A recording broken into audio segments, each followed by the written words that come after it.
नमस्कार दोस्तों, आप सभी का अपने YouTube चैनल पशुधन किसान में पुनः स्वागत है। दोस्तों, आज हम लोग पशुओं के कार्पेल ज्वाइंट पर होने वाले सूजन, जिसे हम लोग कार्पेल हाइग्रोमा कहते हैं, से संबंधित जानकारियों को साझा करेंगे। तो दोस्तों, यदि आप जो है इस बीमारी के हर एक पहलू को अच्छे से समझना चाहते हैं तो प्लीज़ वीडियो को बिना स्किप किए आखिरी तक जरूर बने रहिएगा, ताकि आपको जानकारी जो है स्पष्ट और अच्छे से समझ आ जाए। तो चलिए दोस्तों, बिना देरी के आपको इस बीमारी से संबंधित जो जानकारियाँ हैं वो बतलाना चालू करता हूँ। दोस्तों, कार्पेल हाइग्रोमा जो है सभी प्रकार के जीवों में देखने को मिल सकती है, लेकिन जो हमें सबसे ज़्यादा देखने को मिलता है वह गाय तथा भैंस में है। दोस्तों, कार्पेल हाइग्रोमा के कारण से जो कार्पेल ज्वाइंट की कोशिकाएं होती हैं वह किसी कारण से सूज जाती हैं और उसमें बहुत सारे जो हैं पस भर जाती है, या फिर जो है वहाँ पर की जो कोशिकाएं हैं उनमें फाइब्रोसिस हो जाता है और वह कठोर हो जाता है। तो इस तरह से हमें जो है कार्पेल हाइग्रोमा देखने को मिलता है।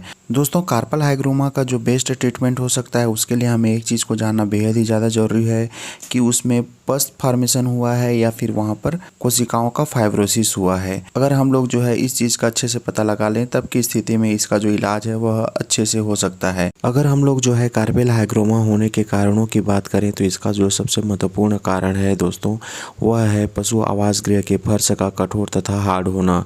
जब ऐसे सरफेस पर पशु जो हैं बार बार उठते तथा बैठते हैं तब की स्थिति में उनके जो कार्पेल ज्वाइंट होता है उसमें चोट लगती है और उसी चोट के कारण से जो है कार्पेल हाइग्रोमा हमको देखने को मिलता है। लेकिन इसके अतिरिक्त भी और बहुत सारे कारण हैं दोस्तों जिसके कारण से कार्पेल हाइग्रोमा हो सकता है।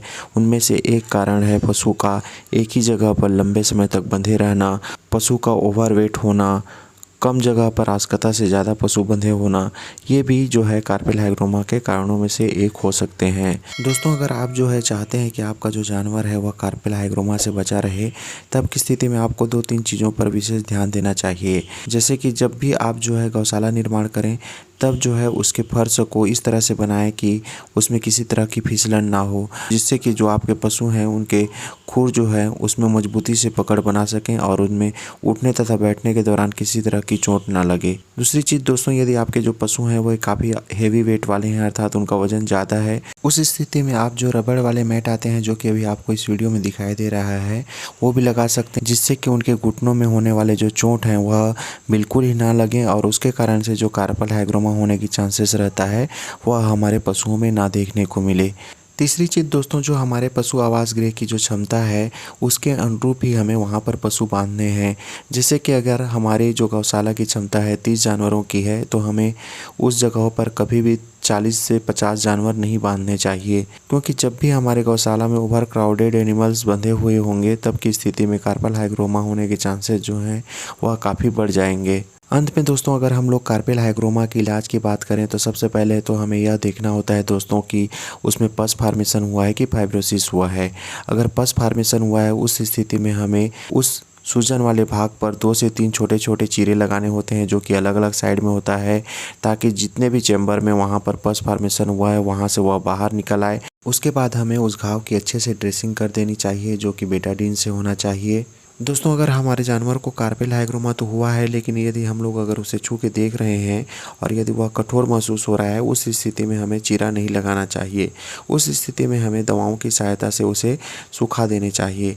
और ऐसे कंडीशन में जिन दवाओं का इस्तेमाल होता है उसमें जो सबसे पहले और मुख्य दवा होती है वह कार्टिकोस्टेरॉइड ड्रग होती है जो कि प्रेडनिसोलोन होता है, और जो दूसरी अन्य दवाइयां हैं उसमें जो एंटीबायोटिक ड्रग्स हैं जिसमें मॉक्सेल है, इंटासेप्टेजो है या फिर डाइक्रिस्टासिन इंजेक्शन आते हैं वे लगा सकते हैं। साथ ही साथ जो है एंटी इन्फ्लामेटरी और एनाल्जेसिक जो ड्रग होते हैं उसमें मैक्सटॉल है या एलेटॉल है या फिर जो मेग्लूडाइन जैसी दवाइयाँ हैं उनका इस्तेमाल करना चाहिए। दोस्तों, अगर आपके लिए ड्रग का कास्ट मायने नहीं रखता है उस स्थिति में जो है आप बैक्टीरियोन इंजेक्शन का इस्तेमाल कर सकते हैं। इसकी 4 से 5 अगर डोज भी लगा देंगे तब की स्थिति में जो कार्पेल हाइग्रोमा है वह पूरी तरह से ठीक हो जाती है।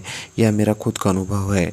इसके अतिरिक्त दोस्तों, लोकल जो स्वेलिंग है उसको कम करने के लिए जो है आप मैक्सटॉल का जो ऑइंटमेंट आता है उसका भी इस्तेमाल कर सकते हैं। यह भी स्वेलिंग को कम करने में काफ़ी मददगार होती है। तो दोस्तों यदि आप जो है इस तरह से अगर इसका इलाज करते हैं तो निश्चित तौर पर जो है आप कार्पेल हाइग्रोमा से अपने जानवर को जल्दी से छुटकारा दिला सकते हैं। तो दोस्तों आपको यह जानकारी कैसी लगी प्लीज़ मुझे कमेंट करके ज़रूर बताइएगा, और अगर जानकारी अच्छी लगी होगी तो प्लीज़ लाइक और शेयर भी ज़रूर कर दीजिएगा। तो चलिए दोस्तों मिलेंगे ऐसे ही किसी दूसरे वीडियो के साथ, तब तक के लिए आप सभी का बहुत बहुत धन्यवाद।